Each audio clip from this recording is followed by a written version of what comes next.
કેમ છો વિદ્યાર્થી મિત્રો? ઈ અભ્યાસોના પ્લેટફોર્મ પર આપ સૌનું સ્વાગત છે. ચાલો તો આજે બીએસ સબ્જેક્ટમાં આપણે નેક્સ્ટ લોંગ ક્વેશ્ચન જોઈએ. તમને જે આઈએમપી લિસ્ટ મળ્યું છે એમાં 1 બાય 1 આપણે આન્સર જે છે સમજી રહ્યા છે અને આજનો ક્વેશ્ચન આ રહ્યો તમારી સામે. ચાલો તો જોઈએ. તમને આપેલું છે કે ભાઈ ભારતના પર્યટન ઉદ્યોગની તકો અને પડકારો સમજાવો અથવા એની ચર્ચા કરો. કંઈ પણ તમને આપેલું હોય તો ભારતના જે પર્યટન ઉદ્યોગ છે, પ્રવાસ કરવાનું કોને નથી ગમતું? તો કે બધાને જ ગમે, બરાબર. હવે એના વિશે તમને જે આ સિલેબસ ચેન્જ કરીને જેટલા યુનિટ ઉમેર્યા છે એના થકી તમને ઘણું બધું જાણવા મળશે. આપણે શું કરીએ છીએ, આપણને ખાલી પ્રવાસનું નામ આવે એટલે બસ ફરવું એટલું માઇન્ડમાં આવે, પણ એની પાછળ હવે તમે લોજિકલી વિચારતા થશો કે એમાં કયા કયા પડકારો રહેલા છે, કઈ કઈ તકો આપણી સામે છે, ઓપોર્ચ્યુનિટી છે, જેને આપણે ઝડપી લેવી જોઈએ. ચાલો તો પડકારો થી આપણે શરૂઆત કરીએ તો બે પ્રકારના પડકારો છે. કયા કયા? એક તો હાલમાં વર્તમાનમાં જેટલી પણ નબળાઈઓ છે પર્યટન ઉદ્યોગમાં એ બધી આપણે દૂર કરી દેવી, અને બીજા મુદ્દામાં એવી ક્ષમતાઓ છે કે જે વણ વપરાયેલી પડેલી છે. લખેલું છે કે પર્યટનના ક્ષેત્રે જે છુપી કે દબાયેલી વણ વપરાયેલી જેટલી પણ ક્ષમતાઓ છે એમનું સક્રિય ક્ષમતાઓમાં રૂપાંતર કરવું. આ બે પ્રકારના પડકારો. ફરીથી બોલ રિપીટ કરું છું. બંને નંબર 1 છે કે વર્તમાન સમયમાં જેટલી પણ નબળાઈઓ છે, જેટલી પણ ખામીઓ છે એ પહેલા તો દૂર કરી દો, અને એ દૂર થઈ જાય પછી જેટલી પણ વણ વપરાયેલી ક્ષમતાઓ છે કે જેને હજુ સુધી આપણે જોઈ જ નથી એને સક્રિયમાં એક્ટિવ કરી નાખો. ક્લિયર છે? ચાલો હવે તમારે આ ક્વેશ્ચનમાં મોડે શું કરવાનું છે, અહીંયા પણ તમારે મુદ્દા જ મોડે કરવાના છે. કયા કયા? તો કે પડકારોના મુદ્દા અને તકોના મુદ્દા. પડકારોના મુદ્દા કયા કયા છે? ટોટલ 11 છે. જેમ કે નબળી માળખાગત સવલતો, નબળી સહાયક સેવાઓ. તો નબળી પરથી અહીંયા બે મુદ્દા મળે થઈ જાય કે નબળી માળખાગત સવલતો અને નબળી સહાયક સેવાઓ. ચાલો ત્યાર પછી છે કૌશલ્યવાન કર્મચારીઓનો અભાવ. આ કૌશલ્યવાન કર્મચારીઓનો અભાવમાં જ પાછા પેટા પ્રકાર પડે છે, અને ત્યાં 3 મુદ્દા છે કે પૂરતા જ્ઞાન, તાલીમ અને અનુભવનો અભાવ, સહાયક સેવાના કર્મચારી અને ભાષા. આગળ વધીએ. મેન ચોથો મુદ્દો નબળું પરિવહન છે, સલામતી અને સુરક્ષા, ઊંચા કરવેરા, પર્યાવરણની પાયમાલી, મોસમી. બસ અહીંયા સુધી તમારે સમજાવવાનું છે. પછી જે જાહેર ક્ષેત્ર, સરકારી તંત્ર અને માર્કેટિંગ લખવાનું ખરું, પણ સમજાવવાના કેટલા? તો કે 8. તકો કઈ કઈ છે? તો કે 5 તકો મળી કરવાની છે. પહેલી છે મેડિકલ પર્યટન, બીજું છે રોમાંચક અને સાહસિક પર્યટન, નૌકા વિહાર, ઐતિહાસિક વારસાના સ્થળો અને ભારતીય સંસ્કૃતિ. ચાલો મળે કરીશું. પડકારો કેટલા છે? ટોટલ 11. લખવાના કેટલા? 11 સમજાવવાના કે તો 8. અને તકો કેટલી છે, ઓપોર્ચ્યુનિટી કેટલી છે આપણી પાસે? તો કે 5. બરાબર. ચાલો હવે 1 બાય 1 ને સમજવાનો પ્રયત્ન કરીએ. આમાં બુકમાં લીધેલું કન્ટેન્ટ છે, બરાબર, એટલા માટે કે અંદર ઘણી બધી વિગતો આવે છે જે તમારે મોઢે કરવાની છે. ચાલો તો જોતા જઈએ કે ભારતના પર્યટનના પડકારો. પર્યટન ઉદ્યોગના પડકારો બે પ્રકારના છે, જોઈ ગયા. એક તો વર્તમાન નબળાઈઓ દૂર કરવી અને પર્યટનના ક્ષેત્રે જે વણ વપરાયેલી ક્ષમતા છે એમને એક્ટિવ કરવું, એટલે કે સક્રિય ક્ષમતામાં એમનું રૂપાંતર. ચાલો હવે 1 બાય 1 આપણે છે પેલા 8 મુદ્દા છે તો જોતા જવાનું છે કે નબળી માળખાગત સવલતો, ઇન્ફ્રાસ્ટ્રક્ચર. નબળી માળખાગત સવલતો એટલે સ્ટુડન્ટ્સો બેઝિકલી વિચારો કે ભાઈ આપણે પ્રવાસ કરવા જવાનું નક્કી કર્યું, બરાબર. ચાલો આપણે ઘરેથી નીકળી પણ ગયા. હવે તમે રસ્તા અપનાવશો કે મારે કઈ રીતે ફરવા જવું છે, કઈ રીતે મારે ફરવું છે. તો કે કાં તો બાય રોડ તમે રસ્તા માર્ગની પસંદગી કરશો, બાય ટ્રેન, બાય પ્લેન, ગમે તે રીતે તમે પસંદગી કરો. હવે તમે બાય રોડ જવાના હોય તો સૌથી વધારે આપણને હેરાન કરતું હોય તો એ કોણ? આપણા રસ્તાઓ, બરાબર. તો અહીંયા લખ્યું છે કે રોડ, રસ્તા, રેલવે માર્ગ, જળમાર્ગ વગેરે પૂરતા નથી, તેમજ જે છે તે કેવા છે? ખામી ભર્યા છે.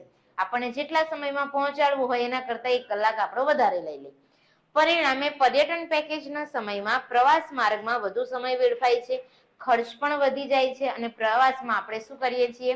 1 દિવસનો પ્રવાસ હોય, સાંજે ઘરે આવીએ ત્યારે ઉત્સાહથી ગયા હતા તો ઉત્સાહથી જ ઘરે પાછા ફરવું જોઈએ ને. એની જગ્યાએ આપણે કેવા થઈ જઈએ છીએ? થાકીને લોથપોથ થઈ જાય કે અરે યાર થાકી ગયા, નહીં ગયા હોત તો સારું રહેત. કેમ? કારણ કે રસ્તા જ એવા છે, બરાબર. તો આપણી માળખાગત સવલતો કેવી છે? અત્યારે એક તો નબળી છે. આ પડકારો, મર્યાદાઓ છે બધી. બીજું જોઈએ કે નબળી સહાયક સેવાઓ. જોઈએ કે ભારતમાં સહાયક સેવાઓ કેવી છે? અપૂર્ણ અને નબળી છે. સહાયક સેવાઓ અનિશ્ચિત અને અનિયમિત છે. સહાયક સેવા આપનારા પણ પાછા કેવા છે તો કે પ્રોફેશનલ નથી, પરંતુ તકવાદી છે. તકવાદી એનો મતલબ શું? પોતાનો ફાયદો ઉઠાવનારા છે. પર્યટકોની ગરજ અને મજબૂરીનો ગેરલાભ ઉઠાવે છે. નીતિ નિયમોનું ખેલદિલીપૂર્વક પાલન કરતા નથી. તેથી સહાયક સેવાઓ વિશ્વસનીયતા ગુમાવે છે. તમને ખ્યાલ જ હશે કે જ્યારે વેકેશન આવવાનું હોય, દિવાળી વેકેશન, ઉનાળુ વેકેશન, ત્યારે જેટલા પણ આ પ્રવાસ અંગેનું આયોજન કરતા જેટલા પણ એજન્ટો હોય એ અવનવી શું રાખે છે? ઓફર રાખે છે કે અહીંયાનો પ્રવાસ જવો હોય તો આટલા રૂપિયામાં આટલા દિવસનું તમને જમવાનું, રહેવા સુવિધા, બધી સુવિધા અમે તમને આપીશું. પણ એમાં પણ એમનો પ્રોફિટ અવશ્ય હોય છે. અને અમુક વાર તો એવું પણ બને છે કે આપણે કોઈ અજાણ્યા એજન્ટ થકી ફરવા જતા રહીએ તો આપણને જેવું બતાવવામાં આવ્યું હોય એના કરતા કઈ ઓપોઝિટ જ આપણને મળે. એટલે ખરાબ અનુભવ પણ થાય, સારા અનુભવ પણ થાય. બરાબર, ચાલો તો જોઈએ કે કઈ બાબતોમાં તમે તકલીફ અનુભવી શકો. એક તો કરન્સી એક્સચેન્જમાં, ત્યાર પછી medical assistant, escorting, emergency help જેવી સેવાઓ ભાગ્યે જ હોય. Tourist guide, travel publication, inquiry assistant, catering, travel insurance, safety અને સિક્યુરિટી વગેરેની ગુણવત્તા કેવી છે? હાલમાં નબળી છે. આ પ્રકારની ખામીઓથી દૂર કરે. ચાલો નંબર 3 જોઈએ હવે, કૌશલ્યવાન કર્મચારીઓનો અભાવ. જોઈએ એમાં કે કયા કૌશલ્યવાન કર્મચારીઓની અછત જોવા મળે છે. તો કે આપણી પાસે એક તો પૂરતા જ્ઞાન, તાલીમ અને અનુભવનો અભાવ છે. જેમ કે આપણા ઘરે આપણે કોઈ પણ સ્ટુડન્ટ ઇલેક્ટ્રોનિક વસ્તુ ખરીદીને લાવીએ તો શું કરીએ? તો કે વોશિંગ મશીન લાવતા હોય, ઘરઘંટી લાવતા હોય, એસી લાવતા હોય, તો એ ઘરે તો આપણે લઈ આવીએ છીએ, એને ફિટ પણ કરાવી દઈએ છીએ એના કારીગર પાસે. પણ જ્યારે કઈ પ્રોબ્લેમ થાય, જ્યારે કઈ સમસ્યા ઉદ્ભવે, તરત આપણે કોને બોલાવીએ છીએ? એ જ વ્યક્તિને સર્વિસ કરવા માટે બોલાવીએ. એ વ્યક્તિને પ્રોબ્લેમ થાય ત્યારે બોલાવીએ. તો એ જે વ્યક્તિ તમારા ઘરે આવે છે એ વસ્તુનો શું હોય છે? જાણકાર હોય છે, નિષ્ણાંત હોય છે. તો એ એસીને રિપેર કરી શકે, તો એ વોશિંગ મશીનને રિપેર કરી શકે. બાકી એ રિપેર કરી શકતો નથી. વોશિંગ મશીન બગડી જાય અને ઘરઘંટી વાળા કર્મચારીને ફોન કરજો, ચાલે ખરું? ના ચાલે. એવું કહેશે કે બેન આ મારું કામ નથી. તો અહીંયા પણ એવું છે કે જે વસ્તુ વ્યક્તિ છે એ જે વસ્તુમાં નિપુણ હોય, નિષ્ણાંત હોય, એને જ એનું કામ સોંપવું જોઈએ. તો એવી રીતે અહીંયા પણ પર્યટન ઉદ્યોગમાં જેટલા પણ એજન્ટ છે, જેટલા પણ ટુરિસ્ટ ગાઈડ હોય છે, એ ખાલી કામ ચલાવ પૂરતા નહીં પણ એમાં નિષ્ણાંત હોવા જોઈએ. કે જેવી રીતે વોશિંગ મશીન એક પેદાશ છે, તેના ઉત્પાદન, વેચાણ અને વિતરણના ક્ષેત્ર કાર્ય કરતા કર્મચારીને વોશિંગ મશીનની ખાસિયતોની સંપૂર્ણ જાણકારી હોય છે. જ્યારે પર્યટન ઉદ્યોગની પેદાશ જેમ કે ટૂર પેકેજ વિશે તેની સાથે સંકળાયેલા કર્મચારીઓને પેદાશ વિશે પૂરી જાણકારી હોતી નથી. આપણે પૂછીશું તો આપણને આન્સર શું મળશે ખબર? તમે પેમેન્ટ કરી દો, બરાબર, અહીંયા પેમ્પલેટમાં બધું લખેલું જ છે. તમે ત્યાં પહોંચશો એટલે તમને આ મુજબની એક વ્યક્તિ લેવા આવશે અને પછી બધી સેવા તમને મળતી જશે. એ વ્યક્તિને પણ પૂરતી ખબર હોતી નથી. ચાલો આગળ જોઈએ, સહાયક સેવાના કર્મચારી જેમ કે ટુરિસ્ટ ગાઈડ લઈ લો, ઇન્ક્વાયરી લઈ લો, એસ્કોર્ટિંગ, કેટરિંગ જે અત્યારે આપણે જોઈ ગયા છે, medical assistant, driver, event organiser વગેરે પાસે પોતાના ક્ષેત્રની ડિગ્રી, તાલીમ કે પૂરતો અનુભવ પણ હોતો નથી. ચાલો આગળ જોઈએ, ભાષા ખૂબ જ મહત્વની છે સ્ટુડન્ટ. તમે ફરવા જતા હશો તો તમને ખ્યાલ હશે. હવે માની લો કે આપણે ટુરિસ્ટ ગાઈડ બનવું છે, તો ટુરિસ્ટ ગાઈડ બનવા માટે પણ આપણી પાસે શું હોવું જોઈએ? લેંગ્વેજનું નોલેજ હોવું જોઈએ. કારણ કે ટુરિસ્ટ ગાઈડ તરીકે મારી પાસે તો ઘણા બધા એવા ક્લાયન્ટ આવશે કે જે ક્લાયન્ટ અલગ અલગ ક્ષેત્રમાંથી હશે. હવે એમની ભાષા પણ અલગ હોય. કદાચ કોઈ હિન્દીમાં વાત કરતું હોય, કદાચ કોઈ એમની સ્થાનિક બોલી જ આવડતી હોય, નહીં હિન્દીમાં સમજ પડે કે નહીં ગુજરાતીમાં ઇંગ્લિશમાં સમજ પડે, બરાબર. તો એમની લોકલ બોલી પણ મને આવડતી હોવી જોઈએ. મારી પાસે ફોરેનર પર્યટકો પણ આવે તો એમની સાથે તો મારે ઇંગ્લિશમાં જ વાતચીત કરવી પડશે. તો ભાષા પણ ખૂબ મહત્વનો ભાગ ભજવે છે. લખેલું છે કે ભારતની પર્યટન શાખાની કડીઓમાં સ્વયં સંચાલિત યંત્રો ઓછા હોય છે. પરિણામે પર્યટકોએ કર્મચારીઓ સાથે ક્રિયા પ્રતિક્રિયા કરવાની રહે છે અને ભાષાના કારણે નીચેના પડકારો ઉભા થાય. કયા? કે કર્મચારીને માત્ર તેની માતૃભાષા પૂરતી જ જાણકારી હોય, હિન્દી અને અંગ્રેજીમાં માસ્તરી હોતી નથી. એટલે તે ટુરિસ્ટ ગાઈડને બધી ભાષા આવડતી હોવી જોઈએ. પર્યટન ક્ષેત્રે રોકાયેલા કર્મચારીને નીચે મુજબની ભાષાનું જ્ઞાન હોવું જોઈએ. તમને કઈ ભાષા આવડતી હોવી જોઈએ? તો કે જ્યાં એ પર્યટન સ્થળ આવેલું છે ત્યાંની તમને એક તો સ્થાનિક એટલે કે લોકલ ભાષા આવડતી હોવી જોઈએ. ગુજરાતી, પંજાબી, કાશ્મીરી, બંગાળી, મરાઠી, કન્નડ, તમિલ, ઉડિયા જેવી તમને ભાષા આવડતી હોવી જોઈએ. પર્યટન ક્ષેત્ર જો ઉત્તર ભારતનું હોય તો સ્થાનિક ભાષા હિન્દી અને અંગ્રેજી, અને દક્ષિણ ભારતનું હોય તો પણ સ્થાનિક ભાષા હિન્દી અને અંગ્રેજી તો ફરજિયાતપણે આવડતી હોવી જોઈએ. અને મેં તમને કીધું એ રીતે ફોરેનર ક્લાયન્ટ હોય તો ફરજિયાત તમારી ઇંગ્લિશમાં માસ્ટરી હોવી જોઈએ. લખ્યું છે કે પર્યટક વિદેશી હોય તો ફરજિયાતપણે અંગ્રેજી. ક્લિયર છે? આગળ વધીએ. ચોથો પડકાર, ચોથી મર્યાદા છે આપણું નબળું પરિવહન. ભારતમાં અનેક કારણોને લીધે પરિવહન સિસ્ટમ નબળી રહી ગઈ છે અને તેમાં સુધારો કરવાનું કામ કેવું છે? હાલ પણ કેવું છે? પડકારજનક છે. ત્યાર પછી જોઈએ સલામતી અને સુરક્ષા, સેફટી અને સિક્યુરિટી. પર્યટન વાળા જેટલા પણ ચેપ્ટર છે, જેટલા પણ યુનિટ છે, એ તમારા માટે ખૂબ જ બેનિફિટ છે, કારણ કે તમને એમાં ઇન્ટરેસ્ટ પણ છે. બરાબર? એ બધા શબ્દો તમે સાંભળેલા પણ છે. ખાલી એકવાર શાંતિથી એને સમજી લેશો, વાંચી લેશો, એના મુદ્દા મોડે કરી નાખશો તો એના જવાબ તમે સરળતાથી લખી શકશો અને સારા એવા માર્ક્સ પણ મેળવી શકશો. કે પર્યટનમાં સલામતી સુરક્ષા સંતોષકારક નથી.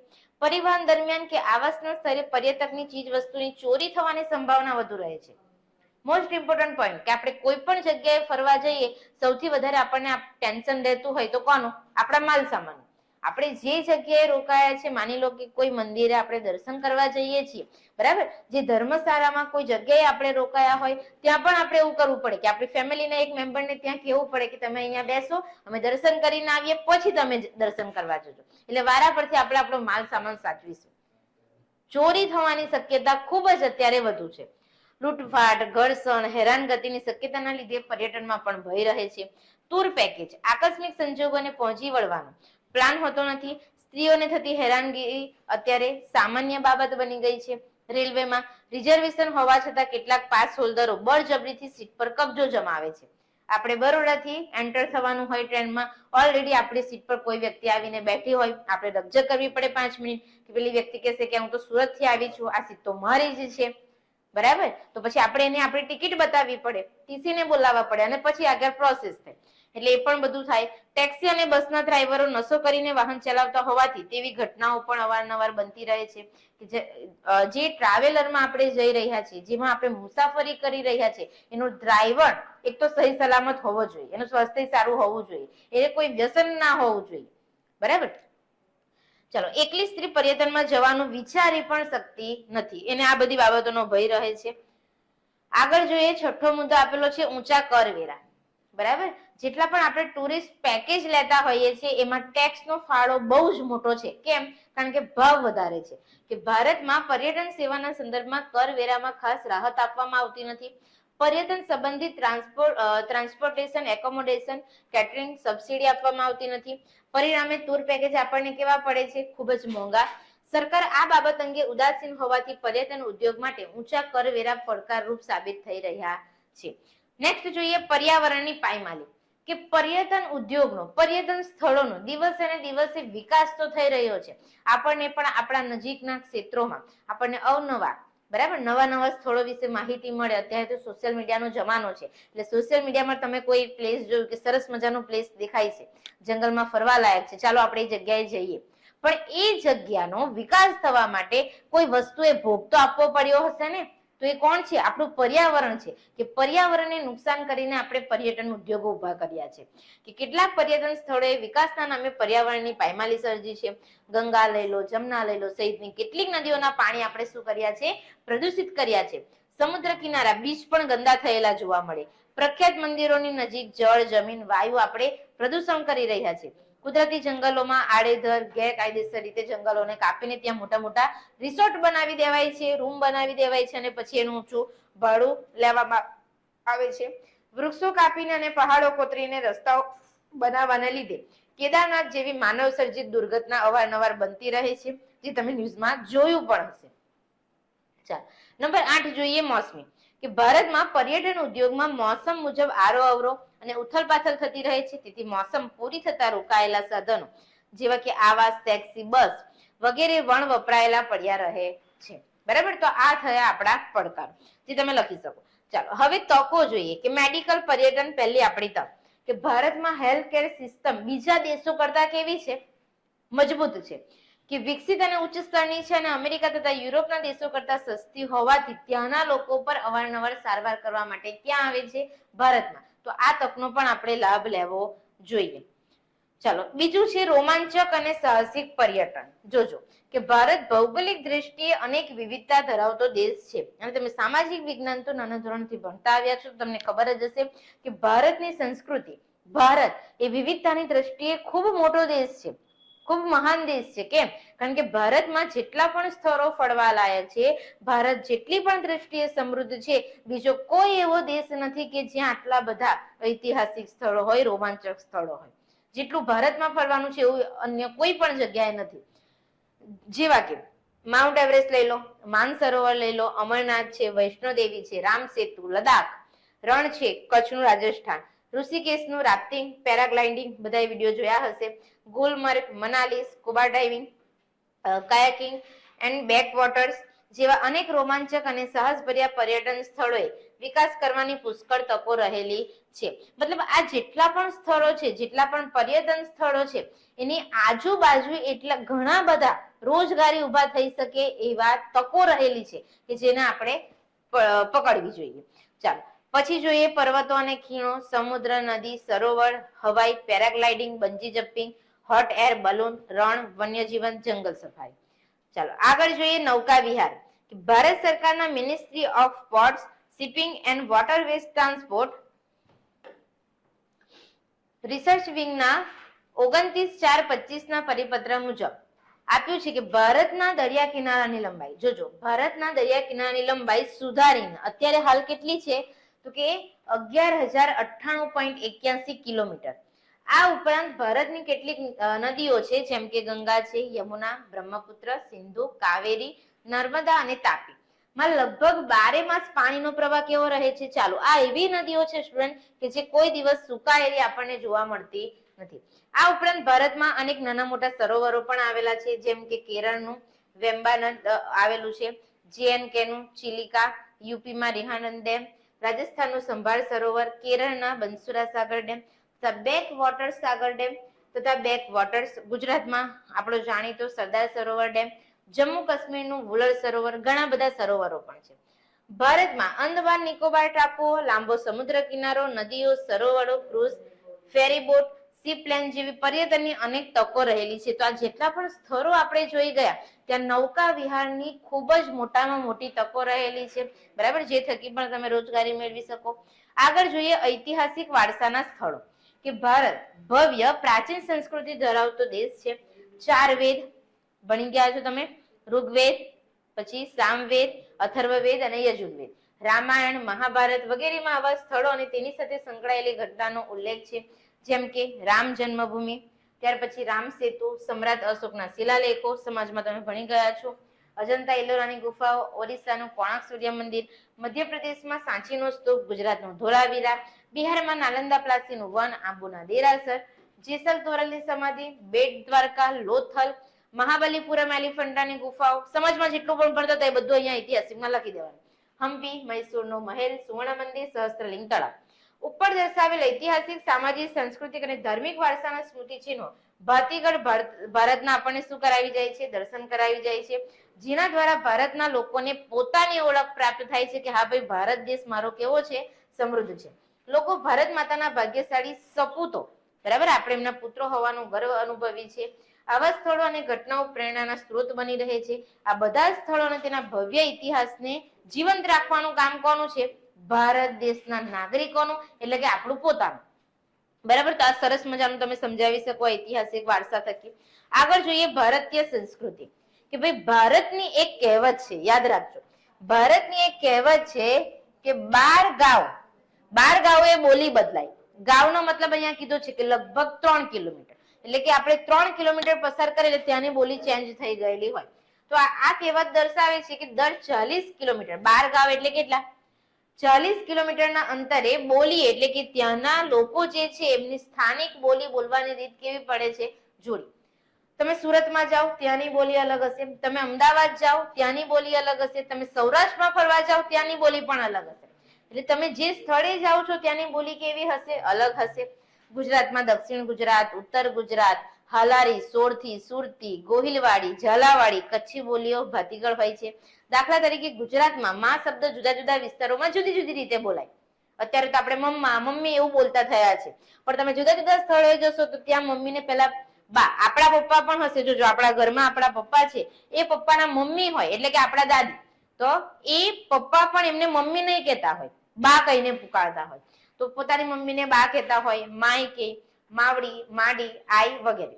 ભાતીગળ ભાષા એ દર્શાવે છે કે દરેક પ્રદેશની સંસ્કૃતિ પણ કેવી છે, ભાતીગળ છે. પહેરવેશ, ખોરાક, રોજીરોટીના સાધનો, મકાનોની બાંધણી, બરાબર. જેવો પ્રદેશ હશે ત્યાંના મકાનો પણ કેવા હશે, અલગ અલગ. તમે કચ્છમાં જાઓ તો કચ્છના મકાનો પણ તમને બાંધકામ ત્યાંનું કેવું જોવા મળશે, અલગ જોવા મળશે. પછી ત્યાંના રીતિ રિવાજો પણ તમને અલગ જોવા મળશે. લગ્ન સિઝન હોય, બરાબર, તમે કચ્છમાં જાઓ તો ત્યાંના લગ્ન અલગ હોય, રાજસ્થાનમાં જાઓ તો ત્યાંના રિવાજ અલગ હોય, કે સગાઈ અને મરણની ઘટનાઓના રિવાજો, લોકગીત, નૃત્ય, હાવભાવ, બધું જ વિશિષ્ટ અને અલગ છતાં જીવન પ્રત્યેના અભિગમ બધાના એક સરખા. ગુજરાતમાં દરેક કબીલામાં એ દેવી હોય છે જેનો લોક બોલીમાં માતા કહેવાય છે. કાળકામાં, ખોડિયારમાં, અંબામાં, બહુચરામાં, ઉમિયામાં, આશાપુરીમાં, મેલડીમાં, રાંદલમાં, સિકોતરમાં કહેવાનું તાત્પર્ય એ છે, બરાબર. આપણા ઘરે હોય તો આપણા ઘરે પણ બધાની કુળદેવી કેવી હોય છે, અલગ અલગ હોય છે, જેને આપણે શક્તિનું રૂપ માનીએ છીએ, બરાબર, અને જેમની આપણે પૂજા કરીએ છીએ. તો સ્ટુડન્ટ આ જુઓ, તકો તો એટલી બધી સહેલી છે કે ખાલી એકવાર એના મુદ્દા જોઈ લેવાના કે ભાઈ અંદર મારે લખવાનું શું છે, આરામથી તમે સમજાવી શકો એમ છો. કેટલા માર્ક્સનો ક્વેશ્ચન છે, તો કે 14 માર્ક્સનો ક્વેશ્ચન છે આપણો. ફરીથી કહું છું, પડકારો કેટલા, 11 લખવાના, સમજાવવાના 8. તકો કેટલી, તો કે 5 લખવાની અને 5 5 સમજાવવાની. ક્લિયર છે, લખાશે બધાથી. ચાલો તો આજનો વિડીયો લેક્ચર અહીંયા જ કમ્પ્લીટ કરું છું. Thank you.